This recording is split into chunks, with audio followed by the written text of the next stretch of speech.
Kevin finished the quarter under budget. He trained 2 new hires. He ran the Monday stand-up for a manager who was never there. What Kevin didn't see was a meeting that happened on a Thursday in a conference room with the blinds drawn, with 11 people around the table. His name appeared on slide 9. Christine, his skip level, moved a blue sticker 1 column to the left. Nobody in that room argued. The meeting lasted 40 minutes. Kevin's next 3 years were decided in 20 seconds. He was never invited. He was never told. He will never see the slide. Here is how the 9-box actually works.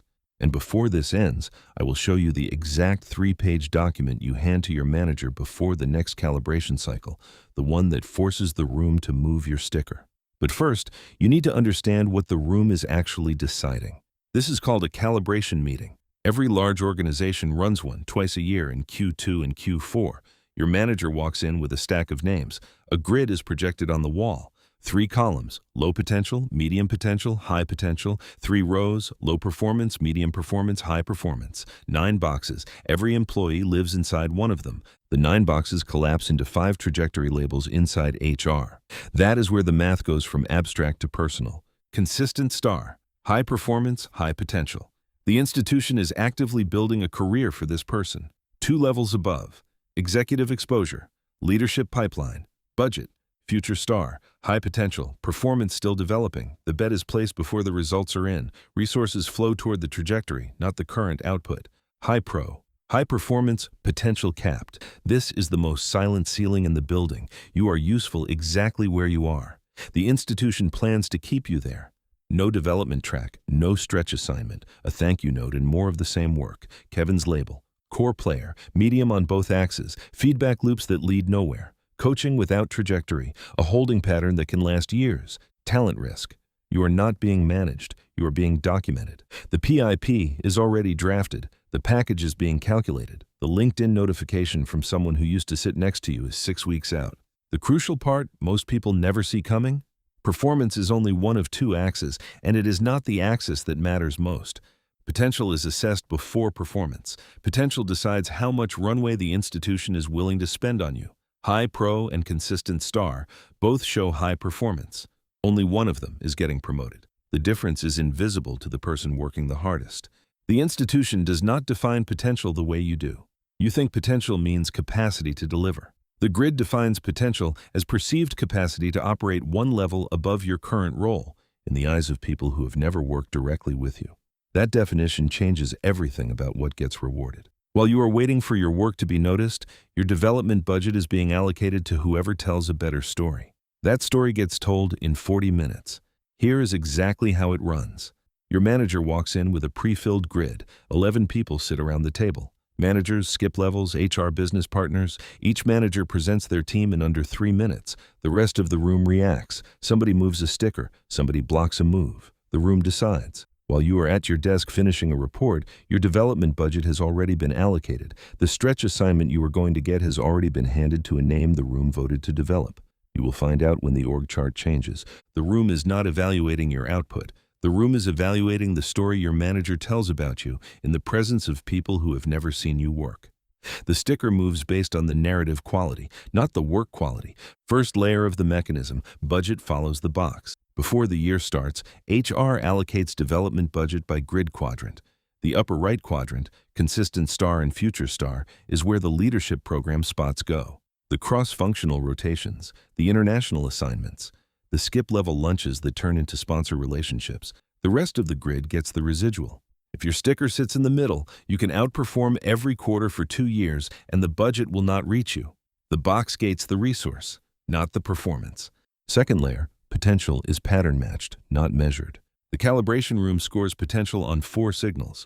If one is absent from their read of you, the sticker does not move. Signal 1, strategic thinking, not task language, system language. Do you talk about what you built or about why it matters to the business 2 layers up? Signal 2, executive presence. Do you behave in meetings the way people at the next level behave, or do you behave the way someone grateful to be in the room behaves? Signal 3, learning agility. Have you operated outside your current scope without being asked? Not once, consistently, voluntarily. Signal 4, political instinct. Do you know which project has senior heat and which one is a career cul-de-sac? Do you attach your name to the first and stay clear of the second? None of those 4 signals are in your job description. None of them are in your quarterly review template. All 4 are what the room is grading. Third layer, the label compounds. Once HR places the HiPo tag next to your name, it follows you across systems. The tag shows up in the succession planning file. It shows up when a VP opens a vacancy and filters for internal candidates. It shows up when a cross-functional project needs a lead and the director asks HR who to pull. The tag does more recruiting for you, silently, than your entire LinkedIn profile. The absence of the tag does the opposite. Kevin's work is excellent. His sticker sits in the HiPo box. When the director opens the vacancy filter, Kevin's name does not surface. The institution is not hiding him on purpose. The filter is doing exactly what it was built to do. Every stretch assignment Kevin doesn't get is a data point that next year will be used to argue he has no stretch capacity. The label is self-reinforcing. High pro stays high pro. Future star becomes consistent star. The grid does not move on its own. You are not being reviewed once a year. You are being reclassified every 6 months, in a room you will never enter, on criteria you were never handed. The grid rewards pattern match with what the room expects from the next level, not compliance with what your current role asks. Those are 2 different jobs. Most people are executing the second one. Only the first gets you restickered. Here is the 3-step reclassification move. Step 1, the 3-page business case. Not a brag, a forward document.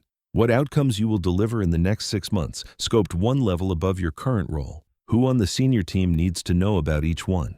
What specific signal each outcome sends about strategic thinking, not execution. Hand that document to your manager as a development plan. The moment it exists on paper, your manager has material to bring into the calibration room. Without it, they walk in with an adjective. The room does not vote on adjectives. Step 2, the brag bank. A file, updated weekly, 3 columns, the outcome, the senior stakeholder who witnessed it, the exact words they used about it, 3 entries per week. When your manager presents your name in under 3 minutes, they cite evidence, not impressions. Evidence moves stickers. Impressions get noted and ignored. Step 3, the stakeholder map. Identify the 11 people in the room. Your manager, your skip level, their peers, the HR business partner. Build 1 deliberate touchpoint with 3 of them per quarter, a concise email with a result attached, a project update they did not need to ask for. The room does not move stickers for strangers. Every name that has seen you operate firsthand is a name that will not block the move when yours comes up. Kevin kept his head down and delivered. The room has no signal from Kevin. Kevin's sticker did not move. The institution did exactly what the institution was built to do. The 9 box is not a measurement of your career. It is a forecast of your career that becomes the career. The box you are in today is the pool of resources the company will invest in you tomorrow. Tomorrow's performance will then confirm the box. The grid is a loop that closes around you. Most people try to earn their way out of the wrong box by delivering more of the work that got them placed there. The room already has that signal. More of it does not move the sticker. Only a different signal does. The quiet professional who does the work and waits to be noticed is the exact profile the grid is built to file into HiPo and leave there. The grid is not broken. It is functioning as designed. You were just never told the design. Your review is not where your future gets decided. The calibration room is. Your only job, twice a year, is to give your manager something undeniable to bring into that room, and to make sure the people already in that room have seen your name attached to a result before your manager speaks it. If you want to see the other half of this system, why your performance review is already written before you walk in, watch this next.